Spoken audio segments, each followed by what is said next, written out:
नमस्ते मुलांनो, माय scholar point या YouTube channel मध्ये तुमचं खूप खूप स्वागत आहे। आपल्या या चॅनल मध्ये जे काही स्पर्धा परीक्षेसाठी उपयुक्त गणिताचे घटक आहेत त्याचे आपले व्हिडिओ आपल्या या चॅनल मध्ये आहेत। त्याचबरोबर बुद्धिमत्तेचे जे काही घटक महत्त्वाचे घटक आहेत त्याच्यावरचे महत्त्वपूर्ण प्रश्न आपल्या या चॅनलवर तुम्हाला पाहायला भेटतील। तर तुम्ही तुमचे नातेवाईक असतील, मित्रमैत्रिणी असतील त्यांच्यापर्यंत जास्तीत जास्त आपल्या या चॅनलची लिंक पाठवा, व्हिडिओची लिंक पाठवा, जेणेकरून त्यांना या स्पर्धा परीक्षेसाठी त्याचा फायदा होईल। आणि तुम्ही सुद्धा व्हिडिओ शेवटपर्यंत पहा। आजच्या या व्हिडिओमध्ये आपण ॲव्हरेज म्हणजे सरासरी कशाला म्हणतात आणि सरासरीवर कशा प्रकारे प्रश्न प्रत्येक स्पर्धा परीक्षेमध्ये येतात हे आपण पाहणार आहोत। तर चला आपण सरासरी म्हणजे काय हे पाहू। तर सरासरी नीट पाहिलं, नीट निरीक्षण केलं तर क्रमवार समसंख्यांची जर सरासरी काढली तर मधली संख्या येते, किंवा क्रमवार विषम संख्यांची सरासरी सुद्धा ही मधली संख्या येते। कोणत्याही जे क्रमवार संख्या असतील त्यांची सरासरी ही म्हणजे मधली संख्या। परंतु जर समसंख्या असतील, समसंख्या आता जर समजा तीन क्रमवार समसंख्याची जर तीन क्रमवार समसंख्या असतील तर त्यावेळेस आपण काय करतो, तीन क्रमवार समसंख्यांची सरासरी काढताना आपण कुठली संख्या घेतली, 60, 62 आणि 64 यांची सरासरी काढत असताना मधली संख्या ही त्याची सरासरी येते। तीन क्रमवार विषम संख्यांची सुद्धा सरासरी,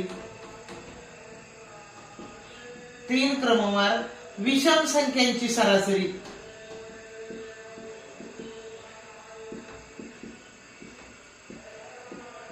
तीन क्रमवार विषम संख्यांची सरासरी पहा। विषम संख्यांची सरासरी सुद्धा मधली संख्या येते। समजा आपण 69 घेतलं, 71 आणि 73 या तीन क्रमवार विषम संख्या त्यांची सरासरी ही मधली संख्या येते। तीन असतील किंवा 5 क्रमवार संख्या असतील तर त्यांची मधली संख्या ही त्याची सरासरी येत असते। पण जर समजा 4 असतील किंवा 6 संख्या असतील तर त्या 4 संख्या क्रमवार संख्या असतील, 4 संख्या 4 क्रमवार विषम संख्यांची जर आपल्याला सरासरी विचारलं,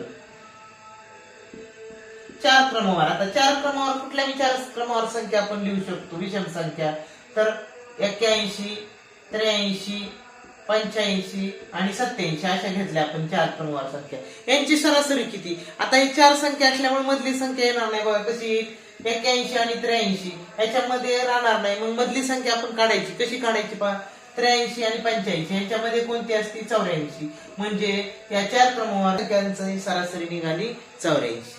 अशा प्रकारे सरासरी आपल्याला ज्यावेळेस क्रमवार दिलेली असते त्यावेळेस आपल्याला काढणं सोपं जातं। पण ज्यावेळेस क्रमवार नसतात तर कधी कधी काय असतात, क्रमवार दिलेले असतात पण त्या इथं मागं पुढे दिलेले असतात, त्यावेळेस आपण काय करायचं, त्या क्रमवारी लावून घ्यायच्या आणि नंतर त्याची सरासरी काढायची।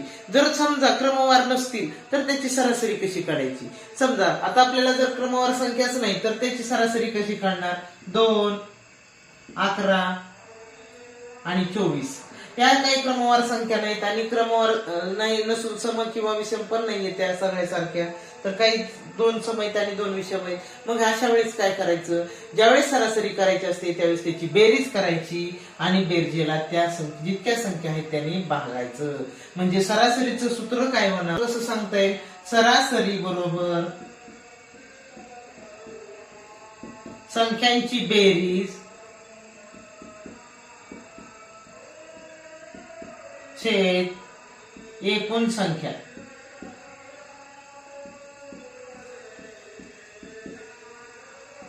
जेवढ्या संख्या दिल्या त्यांची बेरीज करायची, ती वर मांडायची आणि किती संख्या त्याने त्याला भागायचं म्हणजे ती सरासरी निघते। पण कधी कधी काय केलं जातं, सरासरी दिलेली जाते, संख्यांची बेरीज विचारली जाते किंवा संख्या विचारली जाते, मग त्याच्या उलट क्रिया करायची। ज्यावेळेस आपल्याला सरासरी दिलेली आणि संख्येची बेरीज विचारली त्यावेळेस आपण काय करायचं, सरासरी गुणिले जेवढ्या संख्या आहेत तेवढ्याने त्याला गुणायचं म्हणजे एकूण संख्या बरोबर संख्यांची बेरीज। ह्या सूत्रावरून तयार करता येते संख्यांची बेरीज,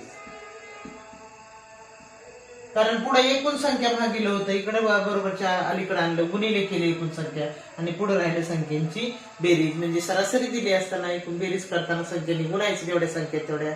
आणि जर समजा सरासरी न देता बेरीज दिलेली असते, त्या सरासरी काढताना बेरजेला त्या एकूण किती संख्या त्यांनी भागायचं, अशा प्रकारे ही सरासरी काढली जाते. मग सरासरीवर कशा प्रकारचे उदाहरण परीक्षेमध्ये येतात ते आता आपण. मूळ संख्यांची सरासरी किती, अशा प्रकारचं उदाहरण आलेले पहा. पहिल्या 6 मूळ संख्यांची सरासरी. मग अशा वेळेस काय करायचं, मूळ संख्या कोणत्या ते पहिल्या 6 काढून घ्यायच्या. तर पहिली संख्या मूळ संख्या आहे 2, ती सम असते. एकटी समसंख्या अशी आहे किती, मूळ आहे अशी आहे 2. त्याच्यानंतरची झाली मूळ संख्या 3, नंतर 5, 7, 11 आणि 13. बघा ह्या 6 संख्या मूळ संख्या आपण क्रमाने मांडून घेतल्या. यांची पहिल्या 6 म्हटलेले म्हणून पहिल्यापासून लिहिलेले, यांची सरासरी विचारली. आता एक लक्षात घ्या, ज्यावेळेस मूळ संख्या असते त्यावेळेस समसंख्यासारखं किंवा विषम संख्येसारखं करायचं नाही, मधली संख्या काढायची नाही. त्यावेळेस मात्र आपल्याला काय करावं लागेल, बेरीज करावी लागते. कारण हे काही विशिष्ट क्रमाने वाढत गेलेले नाही, त्यामुळे आपल्याला त्याची बेरीजच करावी लागेल. मग बेरीज करून घेऊ आपण त्याची. किती येईल बेरीज पहा. मूळ संख्यांची बेरीज किती आली बघा, आली 41. आता बेरीज आली, याच्यानंतर सरासरी काढताना आपण काय करायचं, बेरजेला किती संख्या आहेत त्याने भागायचं. म्हणजे किती संख्या टोटल 6 ने भागू आपण. 6 1 6, 6 6 36, उरले 5. 5 ला काही भाग जात नाही, भाग दिला दशांशचा 50 झाले. 5 8 48, 2 उरले 20 झाले. 6 3 18, परत 2 उरले, परत 2 उरले, म्हणजे परत 3चा भाग जाईल, म्हणजे परत 3ची आवृत्ती येणार आहे. म्हणून उत्तर आलं 6.83 ही त्याची उदाहरण. बघा पहिल्या 15 विषम संख्यांची सरासरी किती. आता पहिल्या 15 विषम संख्यांची सरासरी किती. मग पहा आपण काय करू, पहिल्यांदा पहिल्या 15 संख्या काढून घेऊ. विषम संख्या 1 3 5 7 9 11 13 15 17 19 21 23 25 27 आणि 29. ह्या झाल्या पहिल्या 15 विषम संख्या. 1 2 3 4 5 6 7 8 9 10 11 12 13 14 15. बघा एवढं अशा जर जास्त संख्या दिली तर तेवढ्या काढायला आपल्याला वेळ नसतो. 15 विषम संख्या मांडायला वेळ नसतो. त्याच्यापेक्षा एक सोपी ट्रिक्स मी तुम्हाला सांगते. बघा पहिल्या 15 विषम संख्या विचारल्यात, मग पहिली विषम संख्या किती आहे, 1 आहे. आता राहिल्या किती पुढे, मग आपल्या 15 विचारल्यात म्हणजे राहिल्या पुढे किती, 14. मग 14 आणि त्या प्रत्येक विषम संख्येमध्ये 2चा फरक आहे, म्हणजे 14 2 28. म्हणजे पहिल्या 1 मध्ये हे 28 मिसळायचे, किती झाले 29 झाले. पहिल्या 1 मध्ये 28 मिसळले 29 आले. 29 ही शेवटची विषम संख्या आली. एक लक्षात घ्यायचं, शेवटची विषम संख्या काढण्यासाठी काय करायचं, पहिल्यांदा पहिली विषम संख्या किती, 1 आहे. राहिल्या किती आपल्याला 15 विचारले, तर राहिल्या किती, 14 राहिल्या. पुढे 1 गेल्यानंतर 14च राहिले ना. मग 14 दोन विषम संख्येमध्ये 2चा फरक आहे, मग 14 गुणिले 2 केले 14 2 28. म्हणजे शेवटची संख्या झाली पहिली 1 प्लस 28, म्हणजे शेवटची झाली 29. पहिली झाली 1 आणि शेवटची झाली 29. यांची सरासरी कशी काढायची. आता सरासरी एवढ्या मोठ्या संख्या मांडत बसा आणि पुन्हा त्याची मधली मोजा. त्याच्याऐवजी आयडिया करायची की अगोदर सुरुवातीची किती बघायचं आणि शेवटची काढायची, आणि नंतर त्याची सरासरी कशी काढायची. नंतर सरासरी काढायची म्हणजे बघायची, इतर आपल्याला माहिती इकडं 15 आहेत म्हणल्यानंतर 8वी संख्या ही त्याची सरासरी येणार, मधली संख्या 15. पण एवढ्या मोठ्या संख्या मांडत बसायला आपल्याला वेळ नसतो. मग सोपे ट्रिक्स ना आपण कसं करणार, पहिली विषम संख्या पहिल्यांदा 1 मांडायची आणि आपल्याला राहिल्या किती, 14. कारण टोटल 15 विचारले, मग पहिली 1 झाली, राहिल्या 14 आणि 2 विषम संख्यामध्ये 2चा फरक आहे, 14 2 28 त्याच्यात मिसळले, म्हणजे शेवटची विषम संख्या झाली 29. मग आता शेवटची माहिती झाली, पहिली 1 माहिती झाली. मग काय करायचं माहिती का, 29 मध्ये 1 मिसळायचा, किती झाले, 30 झाले, आणि त्याला 2 ने भागायचं, म्हणजे त्याची मधली संख्या ही सरासरी त्याची येणार. कुठल्याही संख्या जर अशा दिल्या तर एवढ्या मोठ्या संख्या मांडत बसण्यापेक्षा ही सोपी. पुढचं उदाहरण बघा, तशाच प्रकारचं गणित पहा. पहिल्या 20 समसंख्यांची सरासरी किती. आता इथं पण तसंच करायचं, आपण ते सगळ्या 20 समसंख्या मांडत बसायचं नाही. बघा सोपी ट्रिक्स, पहिली समसंख्या कोणती, 2 आहे. आता आपल्याला 20 विचारल्यात, पहिली माहिती झाली, आता राहिल्या पुढे किती, 19 राहिल्या. 19 गुणिले त्यांच्यामध्ये समसंख्यामध्ये कितीचा फरक असतो, 2चा. 19 2 38, मग त्याच्यामध्ये 38 मिसळायचं, किती झाले, 40. म्हणजे पहिली समसंख्या झाली 2 आणि शेवटची झाली 40. मग त्यांची आपल्याला सरासरी विचारली. सरासरी विचारल्यानंतर आपण काय करायचं, त्याच्यामध्ये हे दोन मिसळायचे, पहिली संख्यामध्ये आणि शेवटची संख्या मिसळायची. 42 झाले आणि 42ला 2ने भागायचं, 21. म्हणजे सरासरी ही किती निघाली, 21 ही त्याची सरासरी निघाली. आता सोप्याकडून आपण कठीणाकडे चाललेलं. व्हिडिओ शेवटपर्यंत पहा, म्हणजे प्रत्येक उदाहरण तुम्हाला प्रत्येक नमुन्याचं गणित पाहायला मिळेल. 5 संख्यांची सरासरी 40 आहे, त्यापैकी पहिल्या 4 संख्यांची सरासरी 35 आहे, तर 5वी संख्या कोणती? आता सरासरी दिलेली आपण पाहिलं मग की सरासरी दिलेली असताना त्या संख्यांची बेरीज काढायची. बघा पहिल्या 5 संख्या ज्या आहेत, 5 संख्या यांची सरासरी किती दिलेली बघा. 5 संख्यांची सरासरी 40 दिलेली, 40. मग 5 संख्यांची सरासरी 40 म्हणल्यावर तर 5 संख्यांची बेरीज किती? मग बेरीज करण्यासाठी 5 गुणिले 40 करायचं, म्हणजे 5 संख्यांची बेरीज येणार किती येणार, 200.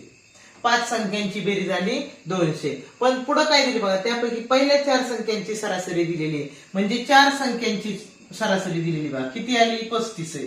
म्हणजेच 4 संख्यांची बेरीज किती आली पहिल्या बघू आपण. 4 गुणिले 35 140. बघा यांची किती झाली बेरीज, मग काय केलं आपण, 4 गुणिले 35 केलं तर आली 140. 5 संख्यांची सरासरी होती 200 आणि पहिल्या 4 संख्यांची सरासरी आली 140. मग हे जे 5 संख्यांची सरासरी मध्ये जास्तीची संख्या झाली ती 5वी संख्या आहे. मग 5वी संख्या कोणती, तर आपण ह्याच्यातून वजाबाकी केली तर 5वी संख्या आली 60 ही 5वी संख्या. याची सरासरी 22 आहे. पहिल्या संख्येपेक्षा दुसरी संख्या 6 ने कमी व तिसरी 9 ने जास्त आहे, तर पहिली संख्या काढा. तर पहा सरासरी दिलेली 3 संख्यांची, तर आपण बेरीज काढून घेऊ. 3 संख्यांची सरासरी म्हणजे 3 संख्यांची बेरीज करताना 3 गुणिले 22 करू आपण. बेरीज काढण्यासाठी काय करावं लागेल, जितकी सरासरी त्याला जेवढ्या संख्या आहेत त्यांनी गुणायचं. मग सरासरी किती आहे, 22 आहे. संख्या किती, 3 आहे म्हणून त्यांनी गुणलं तर ते आलं 22 66. 66 ही झाली बेरीज 3 संख्यांची. मग काय दिले बघा, पहिल्या संख्येपेक्षा दुसरी संख्या 6 ने कमी आणि तिसरी संख्या 9 ने जास्त आहे. पहिली संख्या आपल्याला माहित नाही, म्हणून पहिली संख्या आपण x मानू. पहिली संख्या बरोबर x. आता दुसरी बघा, दुसरी संख्या. आता दुसरी संख्या आहे पहिली पेक्षा 6 ने कमी आहे, म्हणजे पहिली x आहे तर दुसरी संख्या 6 ने कमी म्हणजे x वजा 6. आता तिसरी संख्या बघा, पहिली पेक्षा 9 ने जास्त आहे तिसरी संख्या, म्हणजे x अधिक 9. आता पहा 3 संख्यांची बेरीज आलेली आहे 66, म्हणून आपण काय करू, 3 संख्यांची बेरीज मांडू. पहिली संख्या x अधिक दुसरी आहे x वजा 6, तिसरी झाली x अधिक 9, यांची बेरीज आली 66. अशा प्रकारे समीकरण मांडलं. आता x 1x 2x 3x 3x. आता इथं वजा 6 आणि अधिक 9 दोन वेगळे चिन्ह आले, वजाबाकी करायची आणि मोठ्यात चिन्ह द्यायचं. 9 मधून 6 गेले, उरले 3. मोठी संख्या प्लस आहे म्हणून अधिकचं चिन्ह दिलं, बरोबर 66. 3x बरोबर अलीकडे अधिक 3 आहे म्हणून बरोबरच्या पुढे न्यायचं आणि वजा 3 करायचं, म्हणजे 66 मधून 3 वजा करायचे. 3x बरोबर 63. आता इथं डाव्या साईडला म्हणजे बरोबरच्या अलीकडं 3 गुणिले x ला म्हणून पुढे नेऊन 3 भागिले करू आपण. 3 1 3, 3 2 6 आणि 3 1 3, म्हणजे x बरोबर 21. म्हणजे x कोणाला म्हटलं होतं आपण, पहिली संख्या बरोबर 21. आपल्याला पहिलीच विचारले 21, तर दुसरी संख्या आपल्याला 21 मधून 6 वजा केले म्हणजे राहिली 15 आणि तिसरी संख्या 21 मध्ये 9 मिसळले झाले 30. अशा प्रकारे तिन्ही संख्या आपल्याला काढता येतील. अशाच प्रकारचे खूप महत्वाचे उदाहरण आपल्याला सरासरीवरती घेता येतील. आपण पुढच्या व्हिडिओमध्ये सरासरीचे आणखीन कठीण आणि जे की खूप महत्वपूर्ण आहेत अशा प्रकारचे उदाहरण आपण पाहणार आहोत. तर व्हिडिओ शेवटपर्यंत पहा. उद्याचा पण व्हिडिओ तितकाच महत्वाचा आहे, तो पण नीट लक्ष देऊन पहा आणि शेवटपर्यंत व्हिडिओ पाहिला त्याबद्दल धन्यवाद. आणि जास्तीत जास्त लाईक करा आणि सबस्क्राईब करा. धन्यवाद.